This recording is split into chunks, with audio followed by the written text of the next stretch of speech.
You're up late. Yeah, I couldn't sleep. You know, if I was dead yesterday, I wouldn't be able to sleep either. Nah, I had a nightmare. Which doesn't make any sense, because how can you have a nightmare if you have no memories? Trust me. Soon you'll remember enough to wish you could forget it again.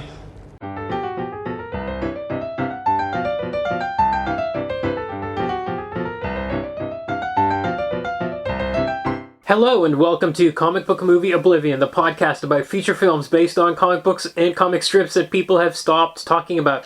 We are your hosts, Jordan and Kumar, that's me. And me. And this week we're really talking about Comic Book Oblivion because you didn't even know about this movie and it's 2 years old. Yep. 1 year old? No, 3 years old. It's Bloodshot. Right, it came out in 2020. From 2020, starring Vin Diesel. I've never heard of it. Yeah. Not that I'm a great follower of Vin Diesel's filmography. Unlike yourself. Yeah. But let's do a pause the podcast.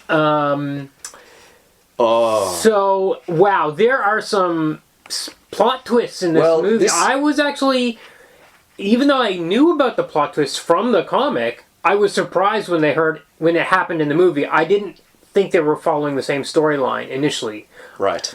I don't know how to describe this in any more vague way, but let me just say I thought it was a really bad movie. And then I was surprised because it was like bad on purpose, and I was like, "Oh, yeah, okay." So it tries for greatness, and it doesn't quite get there. You know what? I'm gonna say that this is even the plot twist is cliched. So I'm gonna say you don't have to pause the podcast. I'm gonna say you can. Don't pause the podcast, especially if you saw a trailer. I mean, I never saw one, but apparently the trailer. Oh, it's in the trailer. The trailer spoils it.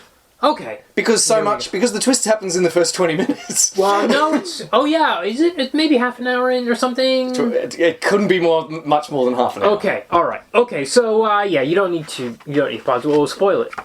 At some stage, okay. Okay, so now... Well, we're going to spoil it talking about the comic. Right, so this comic was published by a company called Valiant Comics. I think it came out in 92 or 90 right. Yeah, around this period, early 90s. Yeah, I'm gonna say 91, maybe even 92, anyway in there. And so the premise behind this show is for us is that we wanted to do minimal prep, which means 3 hours max, 1 hour of reading comics and 2 hours of watching a movie. Yeah. Is what will make this podcast feasible week to week. Yeah. Now, I sent you a bunch of files, and I read... So, okay, I have to say, first, Bloodshot was rebooted about two times at least, maybe a third. But there was a version in the 90s, there may have been a version in 94, but then in 2012, I believe. 2012, okay. These dates are driving me crazy. But anyway, came back... Possibly a second time, possibly a third time. Anyway, so I had these two omnibuses with like a bunch of issues of the original version and the current version. Let's call it that. Yes. And I read a little bit of each. I only read one issue of the current version. Yep. I was like, okay, I get it. And then I got a text from you, and you were like, you read all of it? I don't know what I was thinking. Like 800 pages or something? Oh god, it must have been about 800 pages. I don't know what I was thinking. I was trying to be proactive. I sat down and struggled through these comics, and boy, oh yeah, they are terrible. Well, it was hard. I couldn't read more than one issue of. So okay, so we want to go into history of Valiant a bit first, or do we want to go into Bloodshot first? Because we can skip half an hour of the episode if we skip all the Valiant stuff. Okay. Well, no, actually, I think maybe... I don't think we can talk... to talk about Bloodshot, we've got to talk about Valiant first. Okay, so to talk about Valiant, we have to talk about Marvel in the 70s. Oh, God. We have to go all the way back. We could even go back to the distribution... Let's try and talk minimally about distribution. Let's try and keep it to the comics. Okay, so what happened was... I have to talk about distribution. I know, but in the 70s, in the 70s, Marvel was, so we're in the second generation of Marvel creators. So we had the initial run, well, we had Atlas Comics, then we had Marvel in the 60s, which was the Stan Lee, Jack Kirby, Ditko Golden Age. Then in the 70s, we had a new raft of creators come in who were all young guns that had grown up reading those comics and were like, we're going to write this stuff. And they were that generation. But the problem was Marvel started expanding its line in the 70s greatly. And they were adding a lot of titles, and they went through about 5 editors-in-chief during a 10-year period. They just could not keep them in their seats because they were like, this is too much work. Mm-hmm. And they were all quite young, weren't they? They were all young dudes, mostly. So what happened was there was this dude named Jim Shooter. Who broke into comics when he was 13 or 14 years old by sending scripts and artwork to Mort Weisinger at DC, yes. And Weisinger, we talked about in the Superman episode, was the tyrant of the Superman titles. But I guess he was also partly responsible for Legion of Superheroes, I don't know. But this 14-year-old Jim Shooter got hired onto Legion of Superheroes. Eventually got sick of those DC guys because they were tyrants, and he moved over to Marvel. And he was hired at Marvel by a guy named Marv Wolfman. And Marv Wolfman is going to come up a lot because Marv Wolfman, on this podcast, because he created Blade, and he was also the main dude on Teen Titans in the 80s. Well, we'll be coming back to him. We'll come back to him a couple times. We're going to do both of those properties. Yeah, and 4, there's like 3 Blade movies, right? And TV series, all that kind of stuff. And so Marv Wolfman hired him to come on. He hired him away from DC, and so Shooter came on, and he came on as a writer and an assistant editor, and within 2 years, I think he was 26, I read. He made editor-in-chief. And he had a 10-year run, 9-10 years as editor-in-chief, throughout the 80s. So if you think about, so I would say the 70s was, it was a very, despite those guys they were kind of in the first phase of regurgitation of writing. These were fans of comics that were now writing the comics. But there was some amazing stuff like Marv Wolfman's Tomb of Dracula and Howard the Duck by Steve Gerber was awesome. Okay. So there was some awesome stuff happening at Marvel in the 70s. But we're going down the hill here, and we get to the 80s, and there's not. We got a lot of churn at the top. There's a lot of schedule slip. Comics are late. And at this point, and so Shooter's like, okay, he brings in a hammer. He's like, okay, books are coming down on time.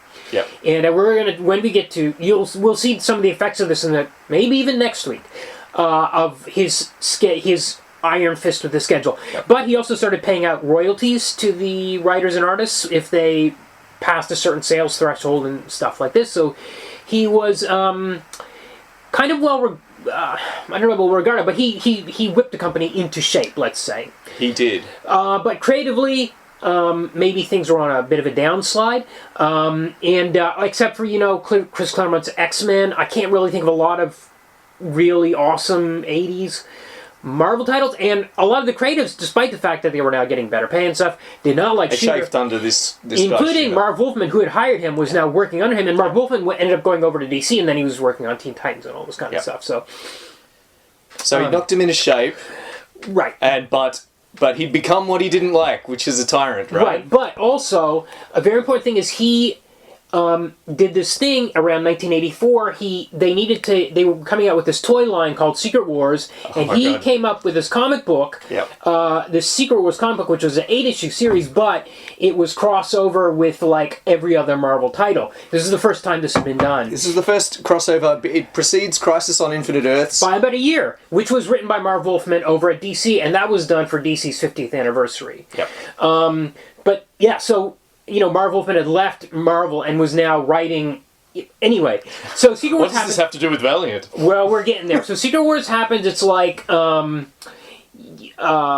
got to buy if you read. Let's say you read Spider-Man or X-Men, and it's got a little banner at the top that says Secret Wars crossover, and you're reading the comic and you don't understand what's going on. That's because you got to buy the 30 other crossover titles and the Secret Wars miniseries. Huge hit. and Crisis on Infinite Earths, huge hit. Now we got to start doing them every year. So this was started by Jim Shooter, and this is going to be very, very important for what we're getting. I read that Jim Shooter might have been bouncing off what he heard was going on at DC. That Crisis was planned, yes, and that they're almost contemporaneous. Crisis it's quite possible. If they're the interesting thing is, well, I don't know if it's interesting. I mean, Crisis is not a great comic. It's hard to read. But it's got awesome George Perez art in it, you know? And I mean, Secret Wars has Mike Zeck art. It's really beautiful to look at. But I mean, Secret Wars was, we're here to sell toys, and DC was like, nobody can tell what's going on in the comics anymore. Canon, let's clean up. Yeah. So the crossovers is when you have the heroes of a lot of different books all interacting in a common story. Yes, and they're talking about something that's happening over there and some other thing that you have to buy. So every book is telling the same story, but you have to buy all the... We almost... You know, 5 years ago, 10 years ago, I would have said, if I was talking to someone, I had to explain what a crossover is. Yeah. It's when this guy from this series is coming over there. We know what crossovers are now. Everybody knows. That's what the MCU is. That's what the MCU is a big crossover. Yeah, and now it's even I don't even know why I bothered explaining it. I consider myself, believe I have some knowledge about comic books. I have trouble following these Marvel movies at this stage. I'm like, who's this guy? Who's that person? What's he talking about? It's me, Loco. And it has something to do with some other TV series that I haven't seen. Sure.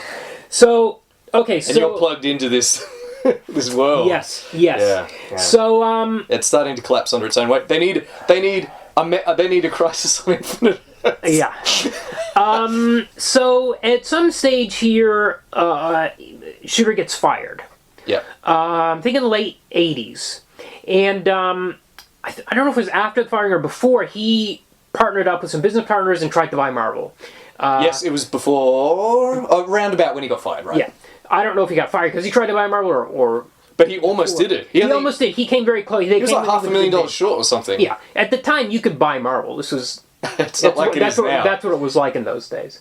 Oh, another thing he created, I should mention, was New Universe, which was this series of 8 books that had nothing to do with Marvel Comics. And it was like, okay, you can start from the... And it just crashed and burned. Right. But it's just... He started coming up with these projects that were just failing at this stage. Sure. So that failed. So he goes off with his business partners and he founds a company called Valiant Comics. Yes. This was in, I'm going to say 89?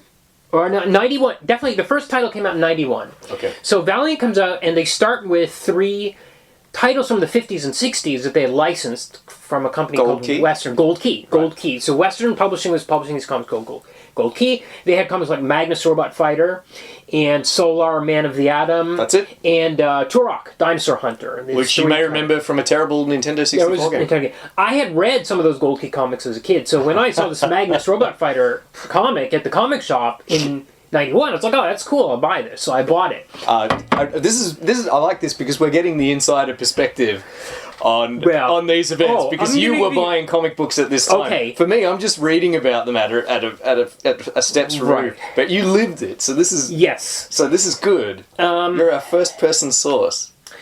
Okay, so we got to go into all this stuff about Valiant because if you look at the Wikipedia page, it just talks about all their business deals and stuff and who they were bought by and sold and all this stuff. Don't believe any of that crap. There's a lot of crap going on behind it. I don't want to say bad business practices, bad creative practices going on behind the scenes. Okay. So in the sense of just putting out junk. So Jim Shooter's thing was he started Valiant, and despite these initial Gold Key titles, he was like, well, we got to be like Marvel. So initially, he comes out of the gate trying to make another Marvel immediately. So he comes out with like a bunch of titles. Harbinger, Bloodshot was one of them. Was a little bit later. There was one called Eternal Warrior. There was a good one called Archer and Armstrong, which I read, which was written and drawn by Barry Windsor Smith for the first 10 issues or so. And then within a year, I think 1992. So we're about 2 years into the company's existence, we get this thing called Unity, which is a company-wide crossover. Now, as I said, Marvel did this 30 years after, or not 30 years, maybe 20 years after Spider-Man. For DC, it was the 50-year anniversary. Immediately out of the gate, Valiant's like, here comes our crossover, you gotta buy every title so you can keep up. Yeah. So they hadn't even been around, but at this point they're selling quite well, aren't they? Okay, so Yes, they're selling well. So we're in the middle. But it's comics have never sold quite as well again since the 90s, But it's right? artificial, okay? Yeah. So okay, here we go. Here we go. So this is maybe anecdotal, but there was a crash in the collectible trading cards market, like baseball cards and things like that. That market crashed. And the reason is there's a retailer by the name of Mike Sterling, and he talks about this sometimes. But there was a price guide for collectible trading cards, like your baseball cards and your basketball cards, called Beckett. Right. And he said he knew something was happening because people started coming into his shop and saying, "Do you have Beckett for comics?" And he's like, "What are you talking about?" And all these people started flooding in, and they were collectors of trading cards, so they would come in and buy 10, 15, 20 copies of any number one. Mm-hmm. And also, the publishers started thinking, "Oh, we're selling a lot of copies for collectors, so let's put out an issue with a glow-in-the-dark cover, a foil cover. Let's do one issue with 5 different covers, and the kids will buy it." And guess what? The kids did buy it, including this guy with 2 thumbs. Right here. Right here. Did you buy your one to read and one to collect? I bought 5 copies of X-Men #1. I bought all 5 covers. I bought 6 copies of Youngblood #1 because by Rob Liefeld because there were 5 covers. It was bagged. So I bought 5. Each one came with... No, sorry. There's 1 cover, but each came with a different trading card. So I bought each one with a different trading card, and I bought one to open and read. And Spider-Man came out from Todd McFarlane, Spider-Man #1. These were all #1s, because all the companies knew that #1s were selling. They thought... the publishers were seemingly oblivious. They thought the #1s are selling because people wanted #1s. Really, it was probably the card collectors coming in and buying 20, 30 copies. But you weren't a card collector. I wasn't, but you'd been sucked in. Anybody who was 15 to 18 years old was getting sucked in. Yeah. The worst of it was Robin 2. Now, there was an earlier Robin series. I think it was written by Chuck Dixon and drawn by Tom Lyle. And that was a cool series. But by the time Robin 2 came out, we were in the middle of this boom that was happening. Yes. So, it's a bubble. Right. A bubble, yes. So there were like 5 issues. Issue 1 came with like 5 issues, 5 copies, and a bag with all 5 issues in it. So I bought, and then issue 4 had like 4 covers, and then issue 3 had 3, and then 2, and then 1. So it was like diminishing, but I bought every cover. And there's also a box that you can get with every single thing in it. I bought all of that, all of it. So, do you still have them, Kumar? You know what, I sold off most of that stuff, and there's a really... I'll try to find... You sold it off. You were able to get money for it. Well, I sold it very cheap. This is the thing. For the Robin one, I wrote this really funny eBay description for it, and I think I sold it for like $1 or something. Own a piece of history from the great bubble of the early 90s. I can't believe it. It's something hilarious, but I'll try to find it and put it on the Facebook page. But anyway, yes. So another thing is happening here. It's very important. We haven't mentioned is Batman '89. Yeah. So we've got mainstream because there's Batmania happening. Not just Batman '89, but also to a lesser extent. Batmania is a big part of it, right? So but also, comics have gone mainstream, and also Watchmen. Watchmen, Dark Knight Returns. And The Dark Knight Returns. Yes, absolutely. Those things, so we're building up. Those were like 86, 87, so we're on this rise. Batman 89 hits. 92, DC puts out this thing called Death of Superman. And within DC, it was like, well, this is going to be a storyline, it's going to be 4 months, and we'll bring him back to life at the end. It's just going to be this thing that happens. Yeah. But it was a slow news week. Literally, and DC's marketing, they were doing their jobs. Yeah. They put out a press release, and suddenly Entertainment Tonight was like, Superman is going to die in the next issue. And they put out 2 issues. They put out one in a black bag. Yeah, in a black bag, that's right. So we had to buy 2 copies, one that was forever sealed in the bag in mint condition. And everybody and their grandmas who had seen Entertainment Tonight or seen their local newspaper was going up to comic shops and buying copies of this thing, and nobody could get them. Yeah. So we had because there was, as you say, an artificial demand. Yes. Because of the perception that they were going to be worth money. Yes. Someday. And the perception that they were rare, which they were the day they went on sale. Because the day I went into a comic shop and tried to buy Superman 75, they were like, no, we don't have any. They're sold out. That's one way of looking at rare, but they're not rare because there's X-Men millions of #1 copies. by Jim Lee with the 5 covers sold 10. They printed 10 million. Yeah. And you can buy them now for 25 cents. If there's 10 million of a thing, it's not rare. No, this is what happens. This so people, is the thing. So Action Comics #1 is rare because there's what, like a dozen?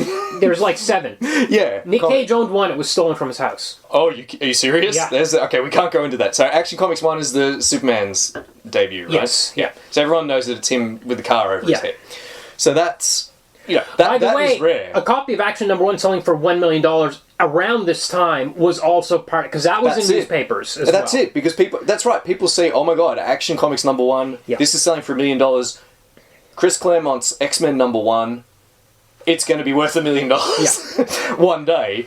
And what's more, you can buy 5 of them, each with a different cover. This is the opposite of rarity, as you've established, Kumar, because these things can be bought for and so people, pennies. Now when people turn around a few months later, they're like, hey, I'm going to sell my valuable X-Men #1, and the shops don't want them because they've got boxes of them. Yeah. They're not worth anything. Now, another thing that happens around this time is Diamond and Capitol, who are the two distributors. Talk about distributors. They are rolling into cash because they're selling so many comics, and they lower their standards for people to open comic book stores a little around this period of time. So lots of young kids, people just out of university or whatever, are opening stores. It's become easier to order through Diamond and Capitol. Yeah. And so now we have a my hometown, population 50,000, had like 4 comic stores. Now we have university, but still, that was like a lot. So now we get a crash. Well, the bubble burst. Well, you've got 60% of these stores go out of business. Yeah. 60%. Yeah. 67% are just gone. As soon as people say that's it. So, I just want to briefly mention Neil Gaiman. Yeah. Neil Gaiman gave a speech quite early on in this, around about 92 or 93, which at the time was called the Good Comics speech, I think, but has since become known as the Tulip speech, because Neil Gaiman looked around and saw what was happening and warned. It's principally a warning to publishers. He's saying that you need to publish good comics. He says the reason people pay so much money for Action Comics #1 years later is because Superman is a character that stood the test of time. Yeah. He said these comics that are being written now and sold to children like yourself, Kumar, and lying to them that they're going to be worth money one day. Yeah. Like, he said, this is immoral. Instead of doing this, you need to be focusing on writing good comics instead. Comics that will stand the test of time like Superman does. And he specifically compared it to tulips in, I think, 17th century Holland, 17th century Netherlands, where there was this famous phenomenon called tulip mania. Okay. Much like Batmania. Yeah. So what happened was, there was a tulip bubble. The Netherlands became obsessed with tulips. So, and their value became artificially inflated. Like a single tulip bulb could go for the price of like a mansion. And, right. And it was completely artificial. And of course, it popped, as they do, and the economy of the entire Netherlands crashed as a consequence of this. Yeah. And that's what happens here. One final aside, it's my turn for a bit of comic book trivia. Along with the distributor thing and the overproduction, there's some blame is attached to a comic called Deathmate. Okay, yeah. So this is a. We have to rewind a bit for this because simultaneously we're going back to Valiant. So remember, as I mentioned, X-Men #1 by a guy named Jim Lee. Todd McFarlane drew this comic called Spider-Man, and Rob Liefeld drew this comic called Youngblood, which is another. No, sorry, it was called X-Force. Sorry. Which was another X-Men comic. But these artists, for whatever reason, they were derived from. They were all basing their style on 2 particular artists named Michael Golden and Art Adams, who had very detailed, awesome art styles. But they were, especially with Rob Liefeld, not maybe as bad with Jim Lee. Todd McFarlane, okay. They weren't as good as Michael Golden. I mean, Michael Golden is a giant. But anyway, the kids loved this art style. I did too. I was totally into it too. And McFarlane had grown to huge popularity on Spider-Man, and Marvel's like, okay, all of you guys, these huge guys that are drawing New Mutants, X-Men, Spider-Man, we're going to start over with #1, and you get to be the artists, and in some cases, and the writers of those books. And those comics came out, and except for X-Men, which is still written by Chris Claremont, they were garbage. But amazingly, these guys were like, we're selling millions of comics and we're not getting a big enough cut. So all these guys up and left Marvel all at once and formed their own company called Image Comics, where they would publish their own comics. And they would come up with their own characters, and they would own the characters, and they would get all the money. All of it would come back to them. Love them for it. Yeah. Good for them. They really stuck to the man. Image still exists, incidentally. And those companies were flailing for 10 years. We had those companies trying to hire people that drew like those guys, and those guys drew like Rob Liefeld was a terrible artist, and they were trying to find artists that drew worse than him. They were like trying to get copies of him. Everybody copied. If you think of the 90s comics, like if you've got a picture of 90s comics in your head, for mainstream comics, yeah, any mainstream comic, you're looking at Rob Liefeld's art essentially. Yes, it's like grimacing, bulging dudes. Women with giant lasers, possibly small waists. Yeah. Every guy has a gun, even though most characters don't even... They have beam powers, or very vague beam powers, energy-based powers of some sort. Guys will shoot energy out of their hands, but they'll also have guns, and lots of pouches. Yes, especially with Liefeld, that was his thing. And a lot of hatching on the face, like a lot of lines, heavy lines all over the face. And whenever you just think of the 90s, you just think of shading that like meant something. But anyway, so at some point they decide, Valiant and Image are like, we're going to have a crossover, and it's going to be called Deathmate. Now the problem was Image, these comics, they announced these comics, and they sold huge numbers of issue ones, but very few of them could come out with the next issue or the next issue. Yeah. Except for Todd McFarlane, they just didn't have, I want to say they didn't have the discipline, but also part of it was because they were their own bosses. These guys were signing animation deals, movie deals. They were doing all the business stuff as well as trying to sit down at a table and draw for 8 hours a day. Not going to happen. They had... So those comics are not coming out. They're not coming out. The Image ones are not coming out. Massive schedule slip. Yeah. We're like years and years. Yeah. There's a hilarious one that's just coming out. There's Battle Chasers by... I can't remember who, but issue 10, which was solicited 20 years ago, is coming out like next month. So he'd come up with 9 issues in the 90s. So... On the other hand, Valiant, run by Jim Shooter, who was very much about getting books out on time, is always getting its comics out on time. Right. So then, this comic company, which is not only gets all its books out on time, but actually has a unique approach to chronology, where a month passes in the comic world, and a month passes. Yes, there's a lot of the characters are immortals at Valiant Comics for some reason. Yeah. So one of the ideas behind Valiant apparently was that a month would pass in the comic book world when a month passed between issues. Right. A month in the setting, that's contemporaneous with the present. A month in another setting that's 4,000 years in the future. Right. 2,000 years in the future. Right. And it would the next time you picked up an issue, a month's gone by. Yeah. So pretty unique because it's not what they call floating time, right? Where it's not existing in the eternal present. You've got a timeline. So. You imagine this rigorous approach to chronology and getting issues out on time collides with Image, who's creator-owned, and they do things at their own pace. Rob Liefeld, famous for never ever getting anything out on time, and editors having to go to his house and lock him in and make him draw pages. I don't think he had editors. They didn't. That was the whole point, is we don't have editors. Maybe when he was working for Marvel or something. But they tried to do... These two companies are like, we're going to have a crossover between our titles. It was called Deathmate, ironically titled because it was the death of it all. Yes. But I think it was supposed to be 4 issues, and I think 2 came out. Mm. It was never finished. The Valiant ones. The Image guys just couldn't produce the issues. They just could not put them out. They weren't numbered. They were coloured.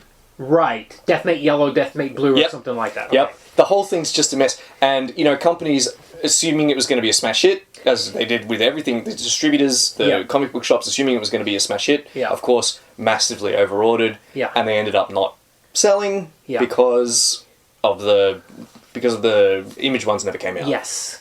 So I also want to say that we're almost done with all this kind of stuff, but also at this point, we have to talk about distribution a little bit, because this is when the Marvel bankruptcy happened in the 90s, because they were selling so many comics, they're like, well, we're going to distribute ourselves, and they bought this company, this distributor called Heroes World, and then all the other companies, and they're like, okay, only Heroes World distributes Marvel Comics, so all the other distributors, like Diamond and Capital, were like, holy shit, well, we got to get exclusives, and everybody was signed, okay, DC is only with Diamond or whatever, and all these companies.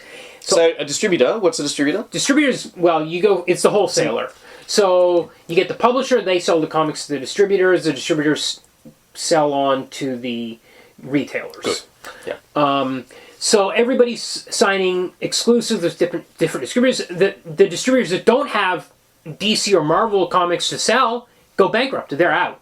And eventually we end up with essentially a monopoly, which is only Diamond distribution, because Heroes World goes under. Marvel Marvel screws it up completely. And then Marvel declares bankruptcy around this time.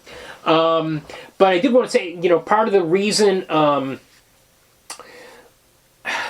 the comics industry looks like it does today is because part of DC's deal with going exclusive. So it used to be when you. So I'm going to rewind a little bit. It used to be when you ordered. Let's say you ordered a copy of Watchmen, the trade paperback, through Diamond. You would call up Diamond and say, "Hey, send me a Watchmen," and Diamond would have to go to DC and say, "DC, can you send us? You've got 10 copies of Watchmen in that closet, in your storage closet. Send them over, and these distributors want them." Okay, yeah.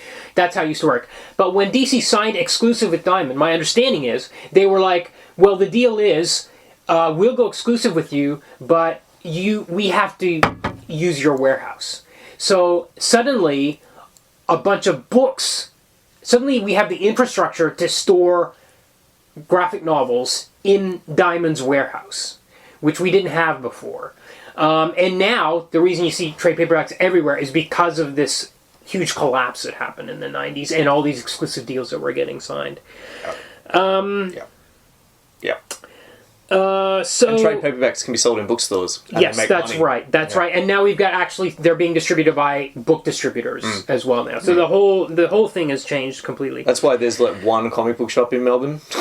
No, there's a lot. There's like actually Melbourne has a weird number. Like right, of course. When they came in, there were like 8. Yeah. And there was like more. Like there were more opening and some were closing. It's impossible to keep track. It's a very weird situation here. Okay, so Valiant basically... So Jim Shooter left in 92, within a couple of years. He left it before it collapsed, that's right. And he tried to form some other companies that were all really terrible. Yeah. So, anyway, it's not his business sense, Anyway, so it got bought by a company called Acclaim, which is a video game company in 94. Yeah, and that's produced the Turok game. They as you said, they put out they rejiggered the characters. Yes, I don't know if they did Bloodshot in that run or not. I think he popped up. Okay. But he didn't have his own title. Book. Okay. Right. So then Acclaim went under, and then Valiant reemerged as Valiant Entertainment in 2005.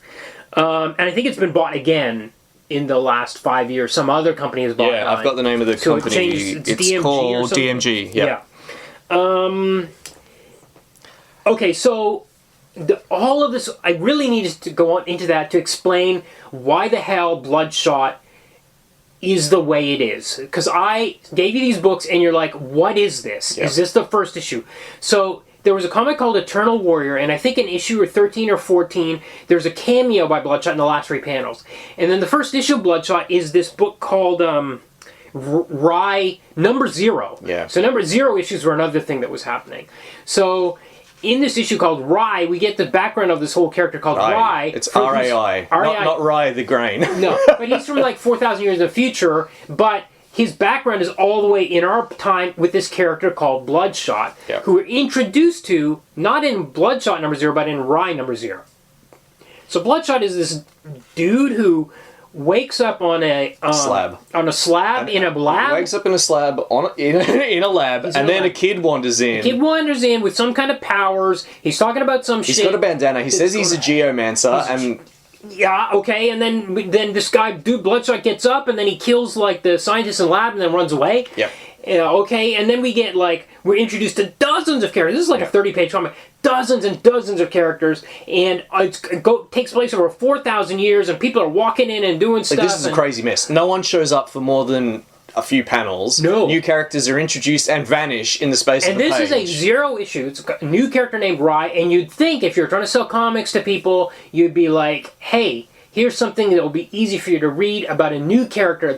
No, this was built by Jim Shooter like a Marvel comic, like a 1992 Marvel comic is exactly what it looks like. So it's an issue 0, but it's not a prequel. So No. issue 0 came out first. Yes. That's crazy. Yeah. No one can read this comic without being turned off. No, and it seems to be tied. It's like chaos. part of the Unity crossover. It that reads they did. like an introduction, but what is it? It reads a little bit like a cross 700. between. It's like a cross between a recap and an. I couldn't tell if it was a recap. I was like, wait, is this all stuff that happened in Unity, or is this all stuff that's new that's happening? It's gibberish. Yeah, and it's how they've chosen to open the trade paperback version of that era of Bloodshot. I don't know what a geomancer is. No. We don't know. I still don't know what a geomancer is. Why are these people thousands of years old? What's going on? They're fighting some corporation There's a guy called. over thousands of years, Arakawa or something, or... Oh god, what's the corporation called? I don't remember. It's not the Harbinger. It's called something else, right? There's different corporations. There's a hardcore, which Toyo is like Harada? Is it the Harada Corporation? Maybe. So there's a guy who we don't even meet till the end of the comic. No. But they're always talking about Harada. We all have to find Harada. And then Harada finally shows up and he's an old man and he's got psychic powers. And then he starts body hopping because he dies and then possesses a person. yes. And none of this... We don't have any context for any of it. No, and this is the first comic. There's no way that issue 0 came out later. no, this is what comics are like. Jim Shooter's like, this is what comics are like. This is the kind of comics that sell, which is true at Marvel. These were the types of comics that were selling. Okay. It was, I don't even remember who wrote it, but it was, it's Bob Layton, I think. Yeah, Bob Layton, who's an Iron Man writer, because Jim Shooter brought over some Marvel people. It was drawn by Dave Lapham, who's an interesting guy because when he left Valiant, he went off and drew a black and white crime comic called Stray Bullets, which is awesome, an awesome comic. Okay. He was the opposite of what the Image guys were like when they left Marvel, because they left Marvel and did the same thing they were doing at Marvel at Image, just fewer issues, essentially, like one issue a year, if that. But Lapham went off and just did something completely different from what he had been doing about it. Anyway, so, Bob Layton has some great lines in here when this guy wakes up, like, he describes Bloodshot as one bad mother. Yeah. This is like the a page 1 or 2. language is so corny. It's the awful. corniest. It's the worst. And there's all this informed... Like, we're told that Bloodshot has the blood of heroes. Yeah, what is that? But it's important. Like throughout history, they're trying to get this. It's like the Holy Grail. It's like a magic object. Yeah, it's never explained to us what it is. It's not. Bloodshot. Okay, is it time to define who and what Bloodshot is? So Bloodshot is a guy. But wait a second, we don't know yet. Right. But are we going? Now we get to the next you're starting issue. at the start. This is important. So next issue we get Eternal Warrior, which is 15 or something. Now we get a full team up between Eternal Warrior and this guy Bloodshot. So Bloodshot shows up, and he's like, he's killing people. We don't know who he's killing. He's been going around killing people. Who's he killing? Why is he killing them? We don't know. No idea. He meets this Eternal Warrior guy, and he's like, I don't know who I am. And he's like, what do you know about me?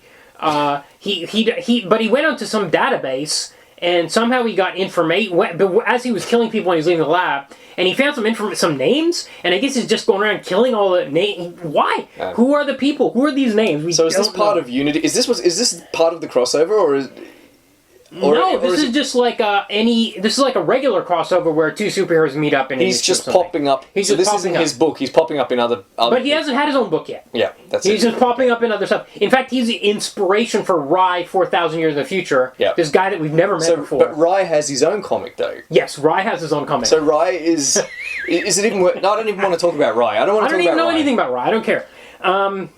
So we never meet him. Yeah. So eventually, we sort of do. So finally, we get a Bloodshot issue, issue number 1, with a very cool cover by Barry Windsor Smith.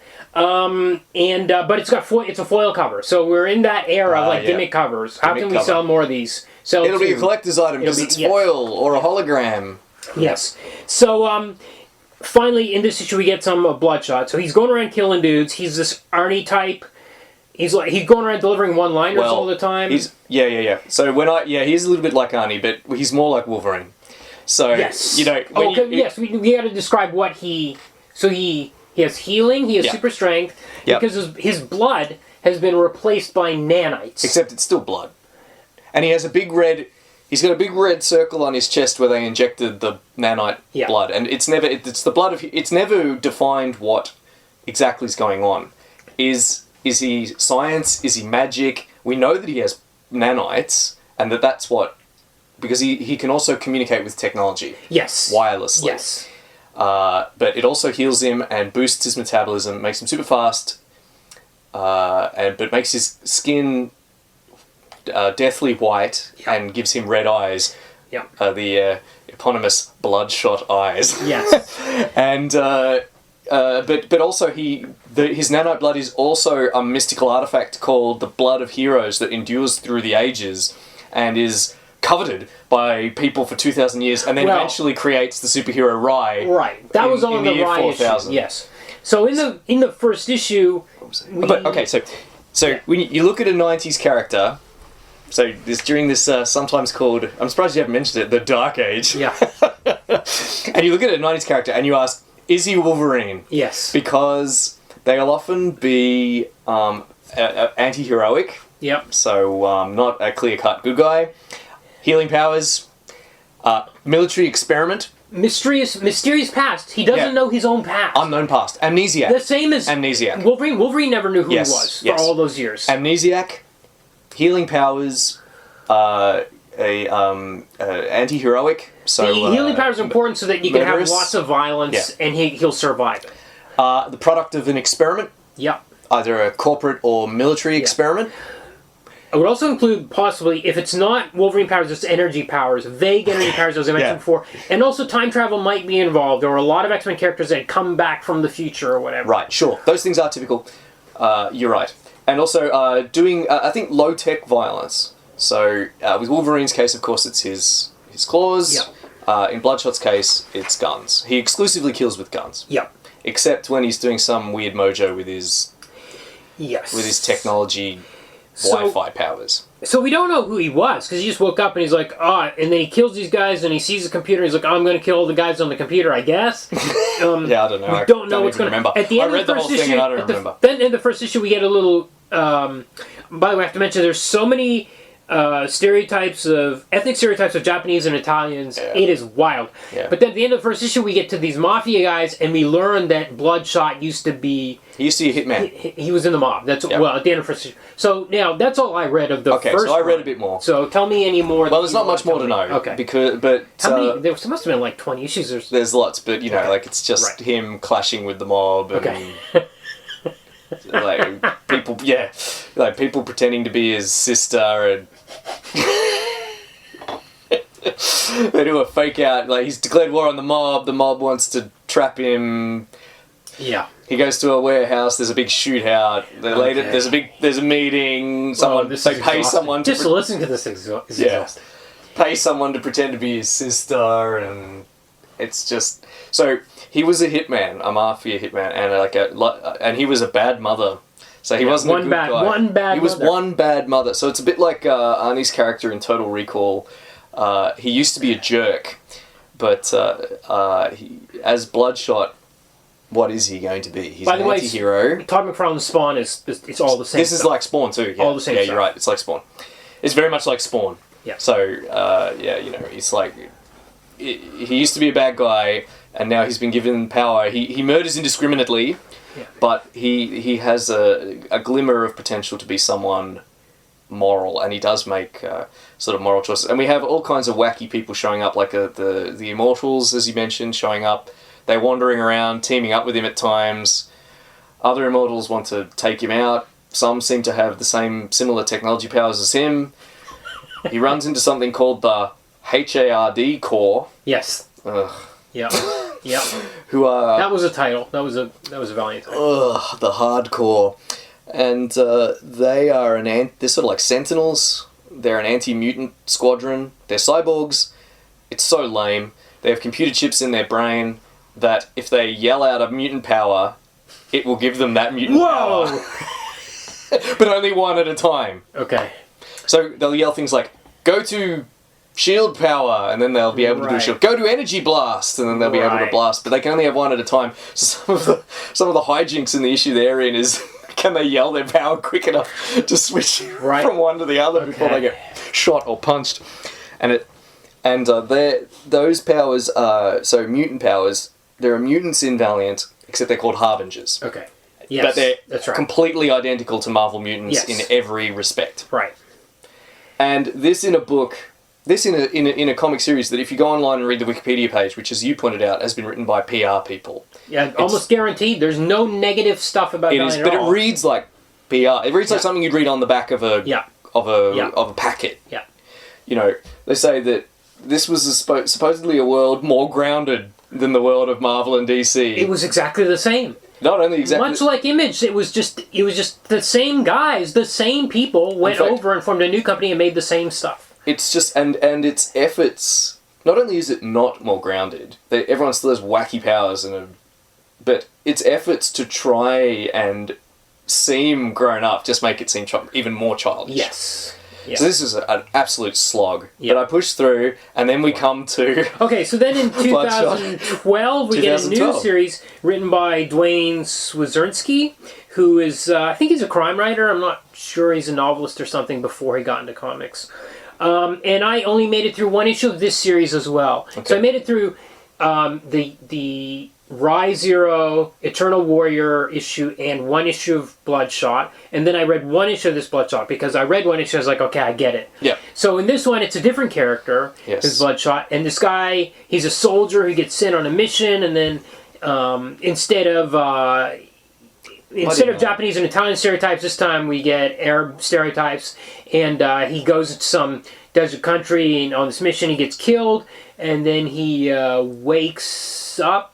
Or we see him, when he gets killed, he starts reforming. So he's already Bloodshot, and he knows he's Bloodshot. He knows he's got these powers. His body will heal itself and reform. He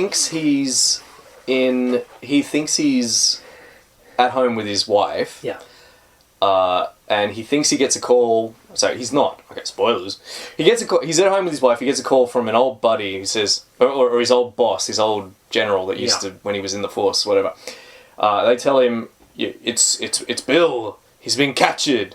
You're the only one that can save him. One last mission. Yeah. So he goes to his wife and he says, baby, one last mission. And she's like, you promised. He's like, no, baby. It's Bill. I know I wouldn't do it. I wouldn't do it for anyone else, but I got to do it for Bill. He saved my life a dozen times. So then he goes, he just wipes everyone out. Is Bill even there? I don't even remember. And then he gets knocked out, and it's all fake. Yes, it turns out to be all false memories, and they give him false memories of different families and all sorts. It's not just one false memory though. He has dozens and dozens of false memories. Yes, that's right. It's all different families for depending on the mission. Maybe I don't know. It must be. And then it was just like I was like, okay, it's a twist, but I've seen this. We've seen false memories with Wolverine even before, and. Yeah, it's not particularly well done, and it's abandoned almost instantly because he meets a scientist who's defected from whichever institute. Operation Rising Storm. It's never made clear what it is. Rising Spirit Technologies? Rising Spirit. Right. RST, it's called anyway. Yes. Is it Rising Storm? It's Rising Spirit. You're right. So it's never made clear what Rising Spirit is. I read the whole thing, and I still don't know what it is. Yeah.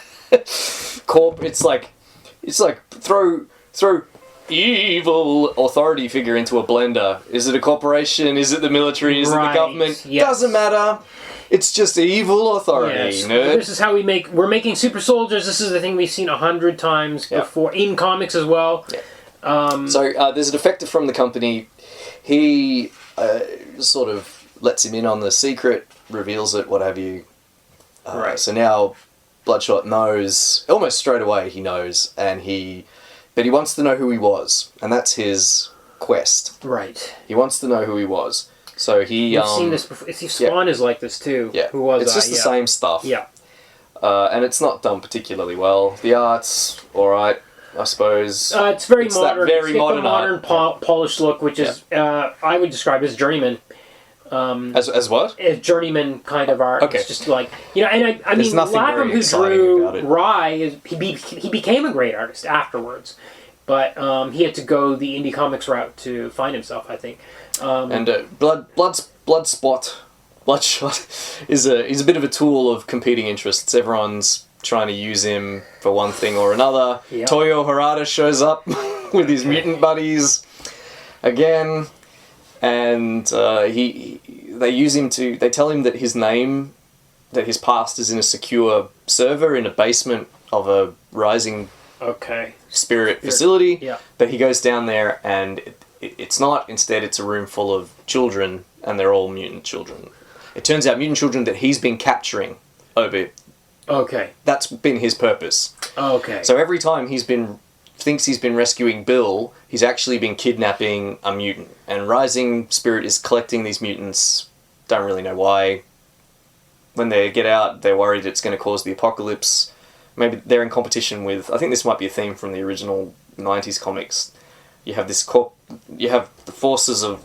It's just X-Men all over again. Yeah. You have the forces, human forces on one side and mutant forces on the other. Right. And then you have your people in the middle, the X-Men, the Bloodshots. It's all very underwhelming. So I had like a page and a half of notes about like companies and distribution and stuff, and very little notes about these comics because there was nothing special about the Valiant, the 90s one, the reboot is just mundane. Yes. The 90s ones are crazy. Yeah. Crazy. Yeah. But unreadable. Yeah, I'm not saying they're great. They're not crazy good. No. Yeah. They're crazy crap. Yeah. And it's just all over the place. And as you say, you have to know the history to make sense of it, because you have to know that this came out at a time when comics was just going gangbusters. Yeah. People that had defected from Marvel, anti-heroes, everything. Yeah.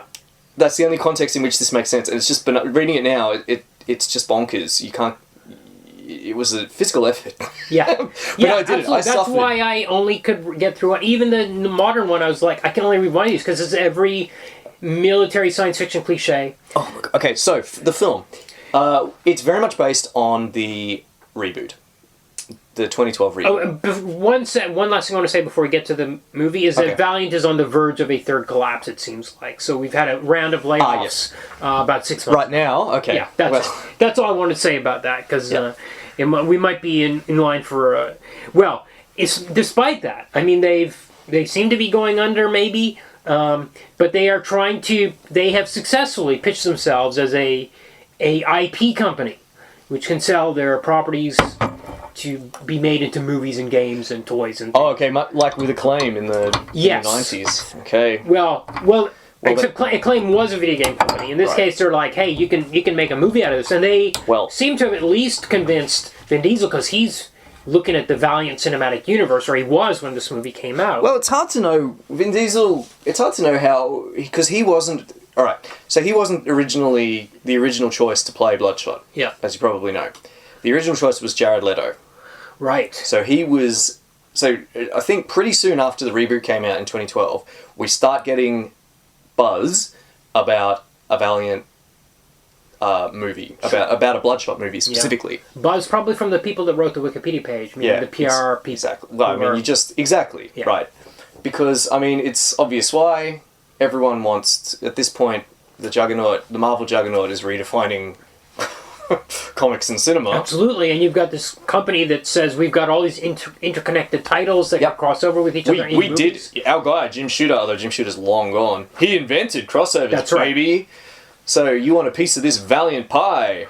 So Jared Leto's in talks, but Jared Leto leaves. Like, never comes to fruition. Right. Years and years pass. Right. And now later on, we have Vin Diesel attached. Okay. So, this movie is interesting to talk about. Yes. Because the first 20, 30 minutes, I was like, this is just cliched crap. So, we open with a scene in Mombasa, Kenya. Yeah. The CGI is so bad, I was like, this looks like a video game. Yeah. Because it's obviously not the city. It's obviously Vin Diesel looks awkward as hell in his... and it's like it's very cliched. It's like Call of Duty or something. They storm this place. We get no setup. No setup. It starts in media res. Vin Diesel's literally running around we're not told his name. We don't know his name. He's just running around in a. It's like his character we just loaded a character in a computer game or something, right? And he's running around in this. It's in I don't know, somewhere in sub-Saharan Africa, I suppose. It's supposed to be Kenya. It does say Mombasa, Kenya. Okay, right. Yeah. And so he's running around. Shooting mooks. Yep. And then he resolves the hostage situation in a very cliched manner. Yeah. And then he goes. He's extracted. There's a lot of backslapping with his colleagues who surprisingly didn't come in until he'd resolved the situation. And his girl is waiting for him at where the plane lands. Yeah. Yeah, and it's like you said. So in a convertible. Yeah. It's very, very cliche. Where are all the other girls with their convertibles? Exactly. And he's like, this is what we're fighting for, guys. Yep. Yeah. It's like, no, they're not fighting for her. You're fighting for her, Vin Diesel. Anyway, there's an awkward scene where the much, much older Vin Diesel embraces this young woman. Then it's post-coital the next day or in that evening. And there's just all this cliched dialogue, as you point out. It's so cliched. I think I wrote it down. Just cliched, cheesy dialogue. Yep. She's like, I wish you'd come back in one piece. You don't like my scars, baby. Yeah. Each of these scars tells a story. I'm like, what am I listening to? Yeah. And we had a very similar scene in Return of Swamp Thing, which we talked about at the time. Yeah. One thing I noticed is that the hotel room where he's staying with his... Is it a hotel room where he's staying with his wife? Yeah. Has the same old rotary phone as the apartment in... Now, I don't want to give this film too much credit because it doesn't live up to the potential that these scenes establish. But the exact same phone is in his hotel room as is in the slum in Kenya. Right. And I looked at that and I thought, there shouldn't be an ancient phone in an Italian... flash Italian hotel. Right. So and it turns out it's because okay, do we... Well, we'll get there. We'll get there. So he's attacked in the morning. Yep. When she goes out, two guys come in and attack him. He smashes one guy's head against a toilet and shatters the toilet. And at this point, because I don't know... This scene, I don't mind this action. I was like, is he Bloodshot already? Because he smashed the toilet with the guy's head. But he does seem slightly more than I literally know, because I've read these two issues. I was like, I don't know quite what's going on. Anyway, so then he's finally captured, and this guy comes in... dancing to Psycho Killer, and he's like the eccentric... it's so such a cliche, eccentric killer. Vin Diesel's villain. in a warehouse. Yeah. They got hanging haunches of beef all around him. It's like a cold room. This character, he comes in. He puts on a heavy fur coat, and we got straight down the center shot. He's dancing in his fur coat to Psycho Killer. Yeah. By Talking Heads. Yep. Don't touch me, I'm a real live wire. And I'm like, okay. You're just thinking this is. We're supposed to stop taking it seriously at this point, I think. Right? I don't know. I feel like this was a kind of... You know what because later in the film it's lampshaded, because Guy Pearce actually lampshades this moment later on in the film. We're here today talking about this movie because of Fast X, which just came out. That was what made me think we got to cover Bloodshot. So I'm trying to sync... Is Vin Diesel just playing the same character in this film? No, absolutely not. Okay. Because the very anodyne character. But the thing is, the Jason Momoa character in Fast X is this kind of guy. He's the flamboyant villain, which you've seen in many movies. Okay.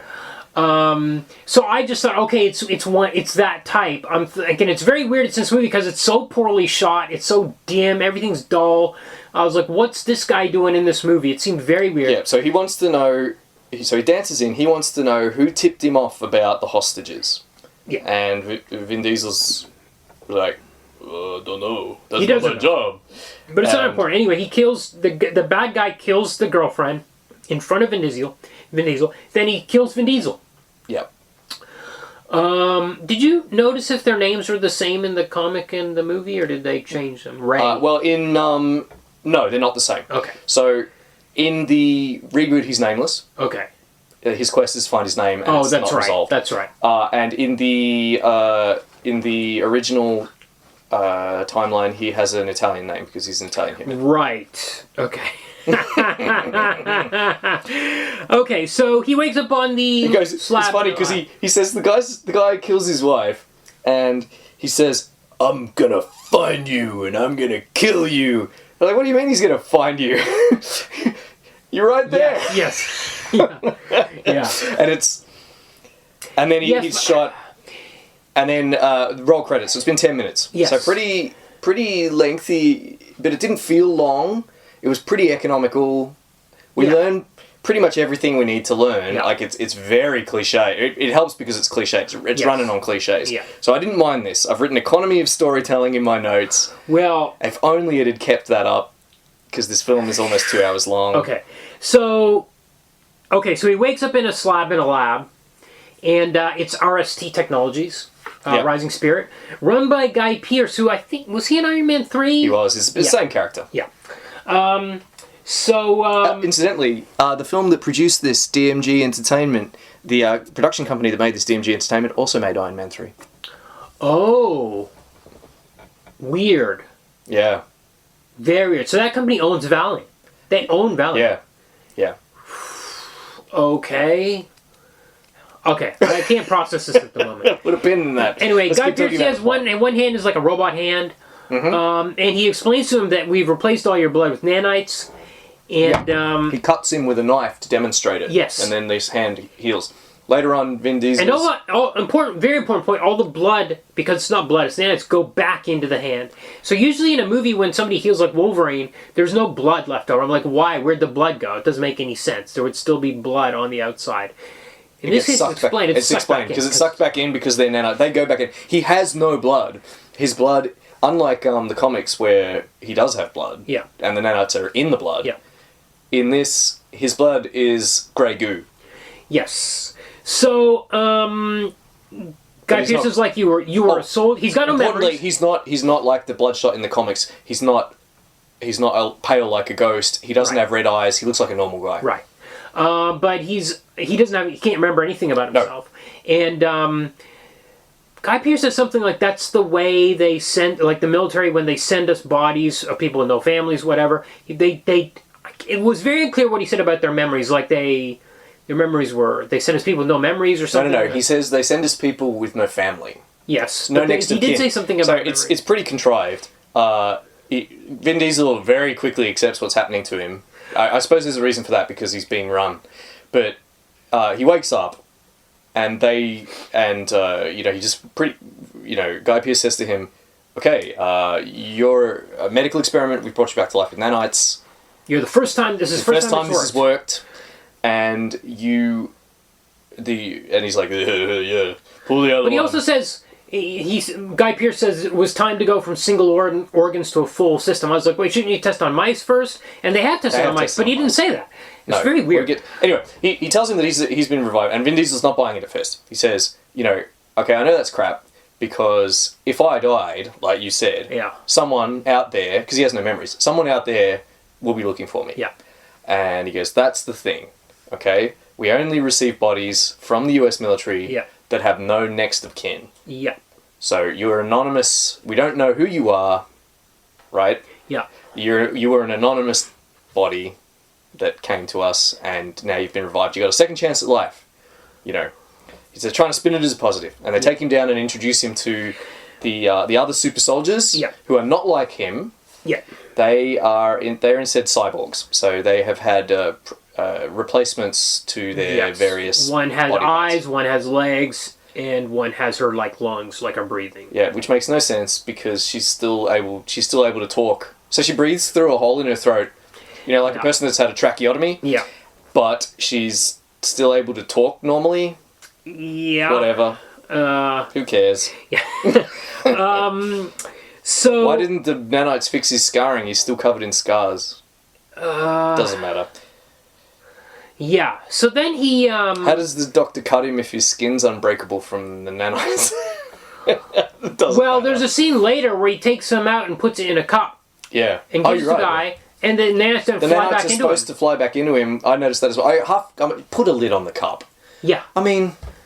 They just leave an open cup and the nanites... Don't ask for much. I was watching that too, and I thought, surely he puts a lid on that cup, because it's been established that the nanites go back into his body. Right. No, they're just sitting there. Here's the other... But he does have some kind of control over the nanites. Right. It's never explained. Yes. The nanites turn him much like the character in the... A little bit like the character in the comics. The nanites have boosted his brain in an undefined way. Right. A very lazily defined way. He has Wi-Fi. He can sort of matrix information into his brain, although that may not have been him. It might have been the company feeding him data. But he can learn how to... for sure. He can learn how to fly a plane by downloading the specs, an instruction manual into his brain, and then he knows how to do it. Yes, that's right. Yeah. So actually, at this stage... he has some kind of poorly defined control over the nanites. But at this stage, it's really, we're looking at the $6 Million Man, RoboCop, Universal Soldier. It's just, again, it's just the same like thing Universal Soldier, and especially like Universal Soldier. Yeah, just got a dead soldier, bring him back. This is and they say this is a military plan to keep our soldiers going. We'll bring them back to its potential as for medicine. We're just going to use it's a military application only. Yeah. So he decides he's going to go get revenge on the guy. Well, first off, okay. So he, as you say, once he's met all the people, it's just like Team America. There's the door, and he goes, right, I'm going back to bed. Yeah. And they walk him back to his bed, and he goes to sleep. But then he has a nightmare, and the nightmare is of that scene. Yes. Dancing guy in the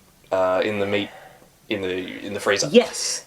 And he wakes up, he bashes a hole in the wall in stress. He goes down, he starts working out.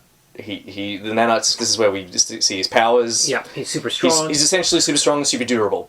That's his power. In the comics, he was super fast. And in fact, they said it every page. Okay. I move super fast. Right. He moves faster than anyone I've ever seen. Vin Diesel doesn't move super fast. In fact, he's lumbering around everywhere. He's a bit past his prime.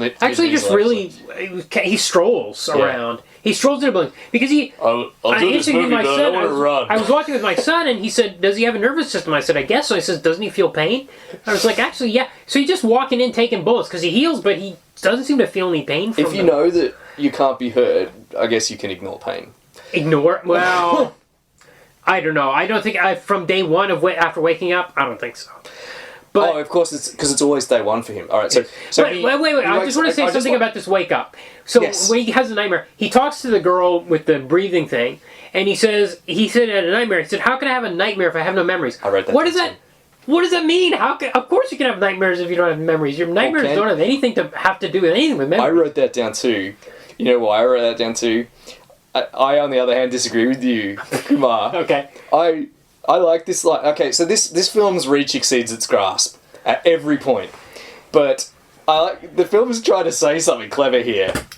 Okay. Okay. Yes. And it sticks out like a sore thumb because the film's not clever in any other way, shape, or form. But because it happens again later with a reference to Plato's cave. Right. So he says, how can you have a nightmare if you don't have memories? So it's kind of like it's like an epistemological question. Okay. Okay, I'll buy that. And it's a fun little philosophical puzzle, but it's also relevant to the plot. Of course. That's why we know he does. Because he does. Yeah, that's why. I'm sure a 1-year-old baby could have a nightmare and not have memories. Of course, you're right. Or are you? I like that. Yeah, I liked that line, and it's my vote for show opener. So cut. Okay. So he at some stage he decides he's going to go off and kill the guy that killed his wife. I don't remember what the thing that finally cracked, but he's like he steals a car, he leaves the facility. I'm like, well, they play the song when he's in. Yes. Oh yeah, all his memories flood back when he has a drink. He has a drink in the bar, and they play this. It's very music therapy. They play the song through the speakers into the bar. Yeah. He hears it, and he has a flashback. Yes, to everything. He remembers all of it. He has a waking dream. Yeah, he remembers everything.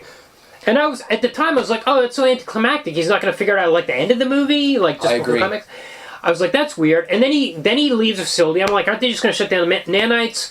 And then he accesses these databases of all the criminals, and he finds out where the guy is. I've written, how did he get a car? How is he hacking stuff? Okay, but this is the... He doesn't have any... We're moments away from getting to the point about all these complaints. Yeah. So he steals a truck full of flour. Yeah. And he crashes it into this tunnel where this convoy is traveling with the criminal, and the guy that killed his wife. The guy that killed his wife, and he there's a big fight with all the guards and the guy, and he kills them all, and all the flour is flying everywhere, and he keeps healing, and the nanites, I guess they can fly because they fly up into his body and stuff whenever he needs to heal. Yeah. And there's a great moment with the grenade, actually, where this soldier's wearing grenades on his chest, and he pulls a pin on one and picks up the whole guy instead of the grenade and holds the guy against the window. It's a bulletproof car with bulletproof glass. He needs to get in. And he just holds the guy there until the thing blasts, and he gets in the car and he kills the guy. But we can see that there's something off. The guy is not the confident... He's behaving very differently. Yeah. He's very mousy and scared. He's not the psycho killer dancing flamboyant guy. And I was like, why? This movie is so schizophrenic. They're not keeping track of who this character is supposed to be. This is really bad. I can't believe this was edited, or this actor wasn't given proper direction. I guess because I'd read the entirety of the run, I knew that this was obviously... I knew that this was his target. I hadn't picked this up at this stage. Right. So, okay, so then he goes back to the... They recall him, or he goes back, and one of the other guys shuts him down with an iPad. And I'm like, why didn't they just do that when he had escaped with the car? Why didn't they just shut him down with the iPad? Okay, then we learn, because the guy kind of reveals to them... Well, we have a very silly scene where Legs, the guy with the artificial legs, turns him off with the iPad and taunts him. Yeah. Legs has no reason to hate Vin Diesel, except that he's evil, and evil people are assholes. This guy's really... Actually, my wife kept saying while I was on, this guy's so gross. Yeah. He's got this chewing gum thing. He just like sits on the floor. Yeah, he keeps sticking chewing gum all over the place. Yeah. And there's this thing. He sticks it under Vin Diesel's slab. Yeah. The lab slab. And there are 6 pieces of chewing gum under there. Yeah. So, this has been happening over and over. Okay, I didn't pick up that. You're very clever for catching that, which I didn't. Well, I'd cottoned on early, partly through my research and partly through reading the comic. Okay. So I was enjoying the first half hour of this movie. Okay. I was enjoying it quite a bit because I kept seeing the little things like the phone, the double phone. Got it. She says not only that line that I like about not having a nightmare if you have no memories, but also in that conversation he says it's hard not having memories, and she says, "Don't worry, you'll have them soon, and it won't be great." And I'm like, oh, okay. That's, I can see if you. I started to feel like I should watch the first half hour of this again. I would only watch the first half hour of this again. So, so at this stage we learn that all his memories are implanted. Because the Legs just gives him a speech where he lays it all out. It's lame. Yes, but it wasn't 100% clear from that one line. Right. Okay, so then we do find out, we get a scene where we do find out that his memories have been implanted, and all that stuff was made up, and they build this computer program which goes into his memory like a video, which they just change the face of the guy that kills his wife, and then they let him escape. Yeah. Yes. And all the time when he thought he was hacking the internet to figure out how to fly a plane, they were actually feeding him that information. Yes. Although they were talking as though he was doing it by himself. So that, a forgivable contrivance. Okay. Because Guy Pearce is... I guess because Vin Diesel can hear everything they're saying. He's saying, hey, you can't get there. Oh, yes, I can. I'll find a way. Oh, he's hacking the instruction manual. So why would they announce all that if they were feeding it to him? Right. So all the stuff that I had complained about turns out to be justified. So in the sense that when I complain about the CGI looking opening graphics, it's supposed to be crappy CGI. It's supposed to be that. And the with the whole raid that looked like Call of Duty. It's supposed to be that, because we get the scene where Guy Pearce is directing the guy to make the video, and he's like, he complains about it being how that programmer's work is always cliche, and you watch too many movies or play too many video games or something, and he complains about as you said, the psycho killer. He points out that's a he literally says that's right. So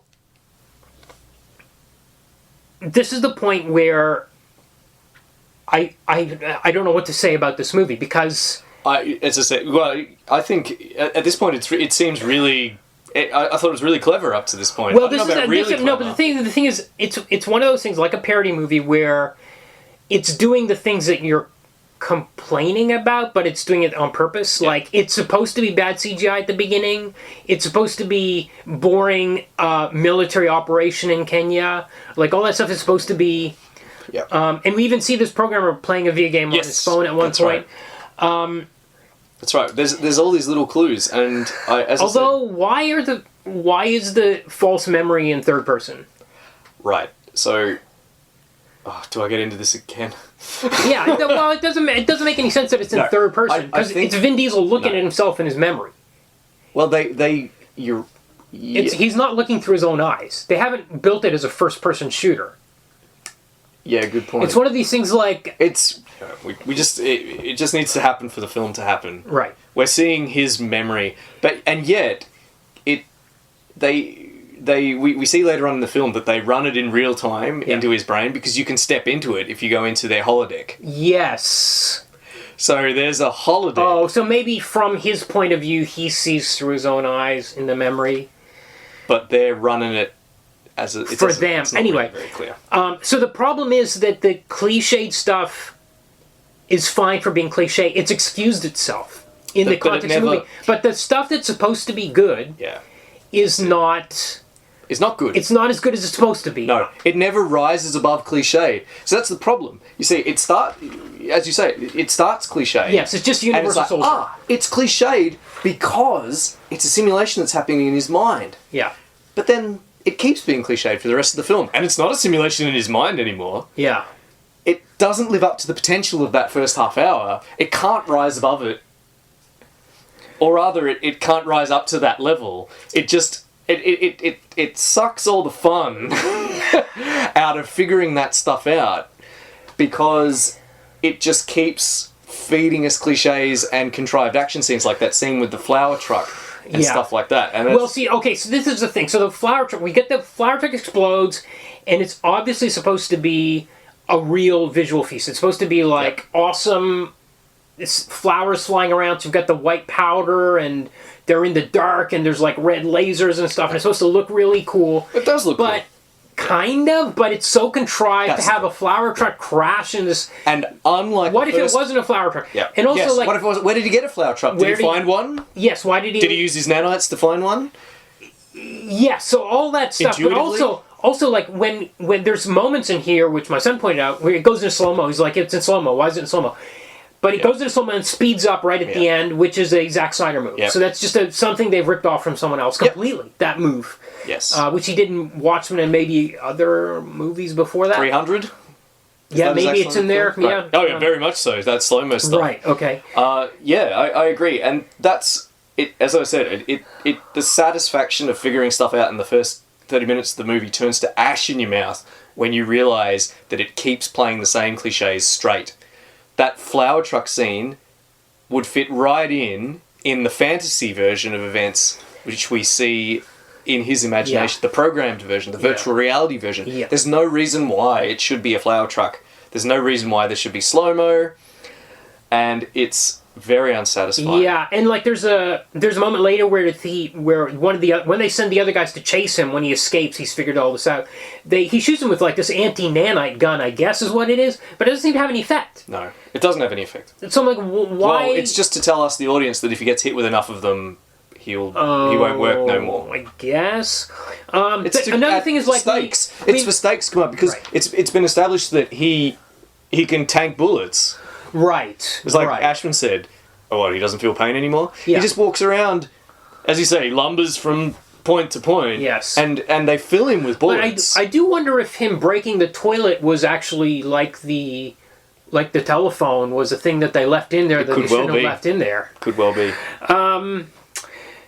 So then we get this other hacker. He meets a hacker who used to work for this company. Wiggins. So we haven't talked about... No. So part of the whole... Another thing that really bummed me out in this movie was the stakes were too low, because we learn that Guy Pearce is not... He's not a government agent that's killing high-ranked terrorists. He's actually just going over for former partners of his company. Yep. He just wants the secret. That's the whole thing. There's the stakes are very low. It seems like to me. He just wants the secret. He just wants to keep the secrets of the technology to himself. That's it. These aren't, as you said, these aren't high-profile government targets. No. There's no agent in a suit and tie deciding who needs to be eliminated for the safety of American capitalism. Yeah. It's just Guy Pearce literally taking out his ex-buddies because he wants he wants sole control of this. Yeah. So and it's disappointing. Yeah. Really disappointing, because the film wants to have a point at times. Yes. With this crap about... Well, normally the cliche in this type of movies, I would say after about 2001, is that there's all these bad guys, and then you find out the person at the top is the U.S. government. Right. Is how it usually works. Yeah. That's not how it works in this. Yeah, because the film, as I said, the film wants to have a point that's kind of prefigured with that nightmare memories line. The film wants to say that it's vague, but the film wants to say that maybe Guy Pearce tries to tell Vin Diesel that he will have a better life as an immortal assassin. Right. Because he will wake every morning with purpose. Right. He says, you're going to wake up every morning knowing exactly what you need to do with your life. You need to get vengeance. Right? And Vin Diesel's like... He says, Guy Pearce says, because you love war. You love war, and I'm giving you exactly what you want. You became a soldier because you love war. Yep. And Vin Diesel's like, I don't love war. You don't know a damn thing about me. He's like, no, I do know you. You know, you're a guy that works better if you're put in a box, and the box is vengeance. And Vin Diesel's like, no. That's what Vin Diesel himself says in his dream, or in the false memory, is he says, I don't know anything. They just send us. Yeah. I don't know where we got the info from the hostages came from. I just go where they point me. Yeah. Yeah. And Vin Diesel says to him, So he says, you just need to be put in a box. Like, you will be happier. He says, people are happier. Yeah. People don't like knowledge. Yeah. People are happier when they're in a box that tells them exactly what they do. And Vin Diesel says, so says the guy that puts the shadows on the wall. Yeah. Which is a Plato's Cave reference. Yes, that's right. Ashford asked me what that line meant, and I couldn't tell him, and I wasn't thinking about Plato's Cave. And an unusually highbrow reference for this otherwise extremely schlocky film. But the problem here is that Guy Pearce is not really... If Guy Pearce was the government, this would make sense. Yeah. Because... Or if Guy Pearce was a totalitarian, this would make sense. Because...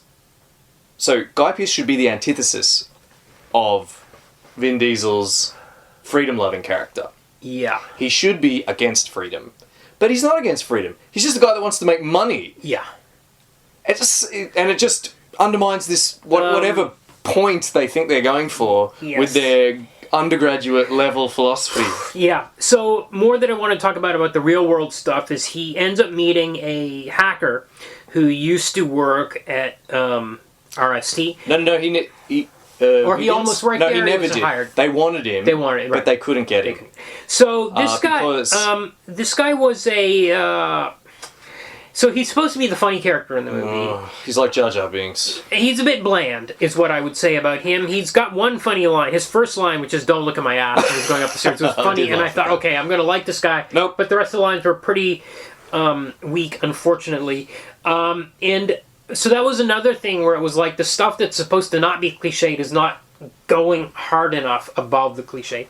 Yes. And like another thing was just basically like it goes back to the flower thing, is the rapid edit fights. Yeah. Where you get half a punch and then a cut and then the punch lands and then the cut and the next thing, and it's just over and over again. Vin Diesel's doing with this getting a bit old for intense action since the Bourne Identity, and it's Yes, I agree. And it gets a lot worse the longer the film goes. As I said, in the first action scene with the toilet breaking scene, it's pretty kinetic. Yeah. We have an excuse for it looking like that because it's a simulation, and I kind of like that.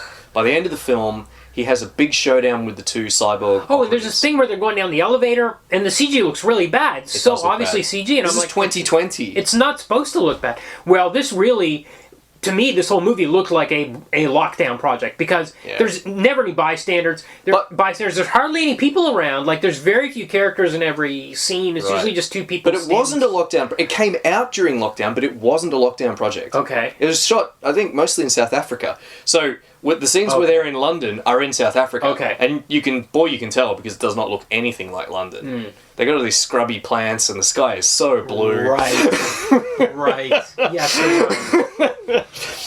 But yeah, so the big showdown, right? As you said, it's exactly that Bourne Identity, Liam Neeson climbing over a fence, fast cut style, and it looks terrible, and it's starting to ignore its own rules. Vin Diesel's punching holes in... so she says at the end that his nanites he's running out of nanites, somebody says, or something like that, and I'm like, how does that work? It's just blood, so how can he even walk or talk or do anything? It's never really properly established. I think there's a line early on where Guy Pearce says, the nanites run out of power pretty quick, like they did with mouse. Yes. So, first of all, you glow because the nanites create heat. Yeah. Why not just say... whatever, they create heat, but it doesn't seem to be debilitating heat in any way. It just means that there's a cool red glow that looks like the Bloodshot dot from the comics. Yeah. And he says, and then the mouse died because it died of cancer because the nanites ran out of power. And Vin Diesel goes, your mouse died. It's like, yes, it did, because the nanites ran out of power, but now we've cracked that. We can recharge them while you're in the lab. But when he's outside the lab, it's like a health bar. Right. The more shots he takes, the more injuries that he takes. Oh, right. We actually have a 100% to 0% scale, and we can see it running down as he's taking damage. Yeah. And it in the kind of the climax when he confronts Guy Pearce out on the street, the, as he said, empty street, his nanites run out completely, and he's baseline human. Yeah. And Guy Pearce grabs his neck and says, "Well, it's just you now, Ray." And Vin Diesel says, "That'll have to be enough." And then he drops a grenade and blows them both up. Yeah. But then he's resurrected. Yes. Even though he ran out of nanites, I guess the nanites are still in him, but they ran out of power. I guess that's what happened. How can they flow through his body like blood if they have no power? Isn't that part of the... Is his heart still beating? Can your heart pump nanite sludge around your body? Maybe. There are a lot of... It's not great world building. No. And as I was saying, in earlier scenes, Vin Diesel could punch through... He's punching guys across rooms. He can punch a hole in a concrete wall. Yeah. But in his final fight with the cyborgs, he just punches them and they just get back up. Really annoyed me. Yeah. One punch should have been enough to make one of them go down, because they are not... That's right. They are not like him. They don't have the nanite blood. Yeah. They have external augmentation. Yeah. And they shouldn't have been getting back up from those punches. Oh, and also Vin Diesel jumps on the... So, when Vin Diesel takes out a mook, he'll kick one or punch one and they'll fly across the room and not get back up. But when he's in a showdown with one of the agents, he'll jump on them and sort of lay on them. Like he's doing Greco-Roman wrestling. Yeah. He's kind of lays on them. I do have to say, I think his performance was really emotional in this, which I think is... I guess emotional in comparison to what? His other roles? Because I thought he was I think as an actor, I think even in the Fast movies, he is a really... He tries to show maximum emotion, anger, sadness, love for a woman, or a child, his children. Okay. I think he's really...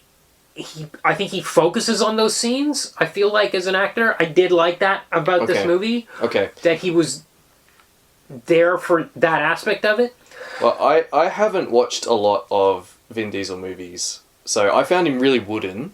Okay. But that, I suppose, in comparison to some of his other films, maybe he was giving it his all. I haven't really watched a Vin Diesel film since Pitch Black. Right.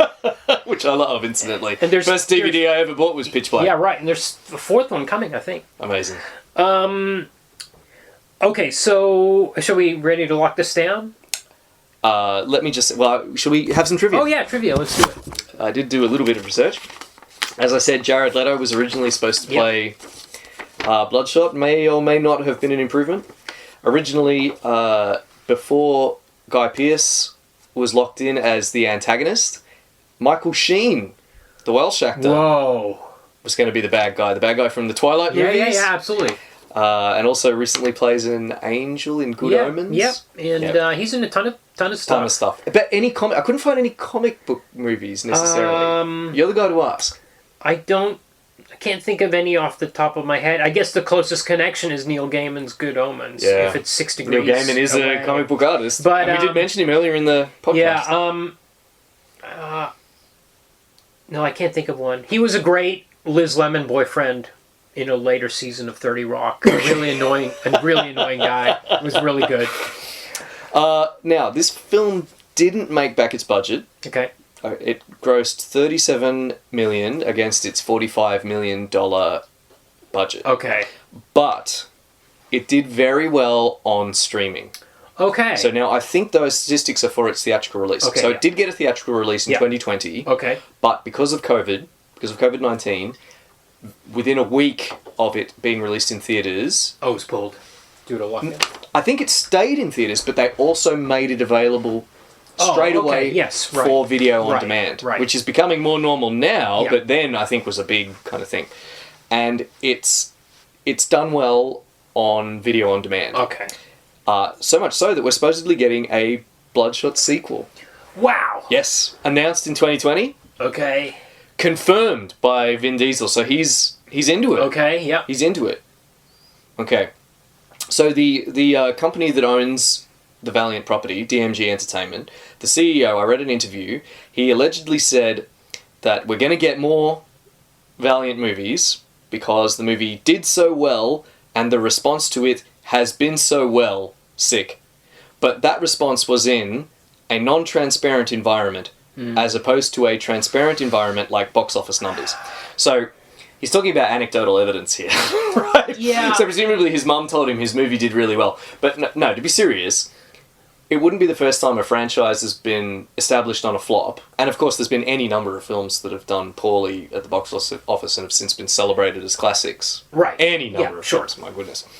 So, long story short, we may still be getting this Bloodshot sequel. Okay. And, I mean, from the start, they wanted a Bloodshot theatrical universe, cinematic universe. Valiant Cinematic Universe, yeah. Yeah, Valiant Cinematic Universe. So this film is supposed to be, it's supposed to be like the Iron Man. Yes. And then we were meant to get a Harbinger movie. I actually watched the whole credits waiting for Samuel Jackson to show up. It's so funny that you mentioned this, Ken. Kumar. The reason I said Ken will become clear. Okay. It's so funny that you mentioned this, Kumar, because there was supposed to be a post-set credit scene. Okay. It was supposed to feature that guy again. What was the guy's name? Harada. Okay. Toya Harada. Okay. The third time he's been mentioned. Okay. And he was going to be played by Ken Watanabe. Whoa. Okay. So you waited in vain, but it was gonna be there. Wow. He's the guy they had in mind to play the Magneto-style antagonist. Oh. So we were supposed to get, after this, we were meant to get a Harbinger movie, so like an X-Men kind of movie, and then we were meant to get Harbinger Wars, so an Avengers oh my god crossover Endgame Avengers style movie where they all meet up. It may still happen. Well, they're on the verge of disqualifying themselves from this podcast if they go ahead with that. They should consider that. Any cinematic universe is ruled out? I don't know. We're just doing Marvel and DC? Definitely Marvel's out. We're not sure about DC yet. We haven't quite made a decision about that. Yeah, but I must say, a younger me refused to see the Captain America, the First Avenger film, and the original Thor film, because on principle, I'm not as principled as you, Kumar. I didn't donate to the Jack Kirby comic book fund, but I did refuse to see those two films because I objected to the idea of seeing a movie-length trailer for a film that we all knew was coming out. Right, yeah. The Avengers movie. Yeah. And that I do feel a little bit about this Bloodshot film as I do about that. It feels... Trailerish. Yeah. It feels like a film that only exists to get Bloodshot out there. Yeah. So that he can be in other stuff. Well, yes, but okay, imagine if we didn't have the MCU, this would be like a lot of movies which were set up for a sequel to come. Like, right. Oh, sure. In fact, this is a character, and there's going to be more of these movies. And not necessarily a universe, if you know what I mean. So I don't think it's that offensive on that. I don't know. I mean, obviously, we know. If they were thinking less about the future and more about... They could have made a better film. One that lived up to the promise of that first 30 minutes. One that had a more consistent theme. One that came to grips with... No, but the first 30 minutes, I mean, is it cliche? I know it's supposed to be cliche, but is it also cliched because they just couldn't do any better? I really feel like there's stuff in there, like the phones. Yes, you're right. Like the lines. Yes. I think if they'd just been a little more focused on now and a little less focused on tomorrow, they could have made something that played with memory, the way a much better Guy Pearce film did, say Memento. Yeah. Or the idea of multiple people being manipulated, which has been done in like that Tom Cruise film Oblivion, which I really love. Yeah. If they'd been a little more, as I said, focused a little more in the moment and a little less floating time, we might have got a better film. So, Kumar, the comics, yay or nay? Nay. I mean, the first one, to me, it's not only just a bad comic, it has the taste of all that stuff we talked about for the first half hour, all the 90s, the explosion of crap comics that were happening just because people were buying them that weren't interested in comics were... Yeah. It's pure 90s. Yep. People that were buying all that stuff. It's such bad storytelling. It just leaves the taste of Jim Shooter. He wasn't... Yeah. They all hated him. He probably hung on too long. Anyway, it just reminds me of bad... It is a bad comic, which reminds me of bad comics. It reminds me of all those bad comics that were coming out at that time. Yes. But in itself, it is unreadable. And even the 2012 version is just like... We've seen this 100 times. There was no new ideas. And it was just like, look at this badass soldier with no memories. I'm like, I can just go read Weapon X again, please. Come on. Exactly. It's just so much a product of its time when there was a flood of crap. And a tulip is just a tulip. It's not really worth anything. Yeah. And sometimes a comic is just garbage. Yeah, absolutely. Film. Yeah or no? So I'm going to go nay, but I don't think I dislike it as much as you did. I don't think it was that egregious. I think it actually is okay. It's not, if you're on a 5-star scale, it might be 2.5 or 3. It's fine. It's not great. Come on, I was going to say, I didn't dislike it as much as you did. I'm going to say nay as well. Yeah. Okay. Not to be, deliberately kind of contrary, but I really liked the first half hour. Wouldn't be an exaggeration. Or I really enjoyed the little nuggets that are there. Right. And I can see why this was popular on streaming, especially during lockdown when no one had anything else to do. It's it's so clever. Like that bubblegum is so clever because the way when I saw that moment, I noticed all the bubblegum, and I was just like, he's just so filthy that he puts bubblegum down there all the time. It never occurred to me that it was the 6th time he was doing it, this guy. Yeah, it's really good. They've done the work. But they did the work in that bit. Maybe you're right. They did the work in the script, maybe not in the direction. Maybe that's... Oh, but then there's that glimmering hacker guy. Yeah, there's hints of greatness, but it just doesn't live up to it. Yes. But I don't think it's super bad. I don't think it's awful in any way. I just think it's okay. It's an okay movie. I don't think it's miserable or anything like that. Yeah. It's an okay movie, but I can't recommend it. Adaptation. High yay for me, actually. I think this is very much like the experience of reading a comic. I think it's basically the same plot, the same... It's just the same. The comic looks and reads very ordinary. The 2012 version is just very plain. As I said, it was a journeyman kind of artwork in it, and I just feel like this is just the same thing. It's just the it's functioning at the same level. I think if you like that Ponytail comic, I don't see why you would dislike the movie. I don't think there's anything that's going to be like, hey, that's not like the comics, or Right. And also, it's because it's a program, like a Bloodshot program. They could have like lots of these super soldiers that it could just be another one of them, in a sense. Exactly. Yeah, it's not the Blood of Heroes nonsense. It's just a dude. Could be any dude. Next movie could be. It doesn't even have to be Vin Diesel in the next one. They could just make another Bloodshot. Oh wow! I wonder. Named George or something. Bloodshot George. I'm going to say yay as well. Similar reasons, because there's a lot of elements that are in the comic, especially the rebooted comic, that are present in this. The idea of him having a multiple choice past. Yeah. That's present in the comic. His kind of like more defined power set is present. And I do like it. There was a review that was published in, I think, IndieWire that said despite its convoluted script, it does manage to chop down some of the more bloated elements of the original comic storyline, which pushes the action into early momentum that helps alleviate some of its later complications. And I think I agree with that. Okay. Because it does get very messy towards the end, as we've said. Yeah. And never really rises above kind of like the level of Drek. But it's very taut at the beginning. Very taut and a little bit clever. And I wouldn't even call it Drek. I would just say it's inoffensive. Okay. And of course, Ray is much more likable in the film. Right. Vin Diesel's character. I think part of that is his performance. Like I do think he emotes his love for his wife.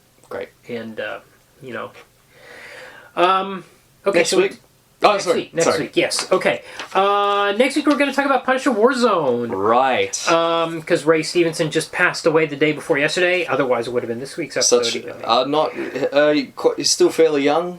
It's a real shame. 58. He played 58. Titus Pullo in Rome, HBO's Rome. I did watch a few episodes of Rome. I watched RRR within the last year, and his performance of that is phenomenal. But we'll probably talk about all that stuff next week. Not sure what comics we're going to be reading for yet. But tune in to find out. Yeah. But it came out in 2008, I want to say. I think it was the last non-Marvel movie before Iron Man came out. Okay. So it's kind of a significant landmark placeholder. The last Marvel film before the debut of the Marvel Cinematic Universe, essentially. Would you say? Because Iron Man technically marks the debut. Yes. So but we'll maybe work out some of those details. I bet you can't wait. It was actually Marvel. No, it was Marvel had their hands in it. We'll talk about that save it for next week. Because they were getting notes from Marvel. Save it for next week, mate. Okay.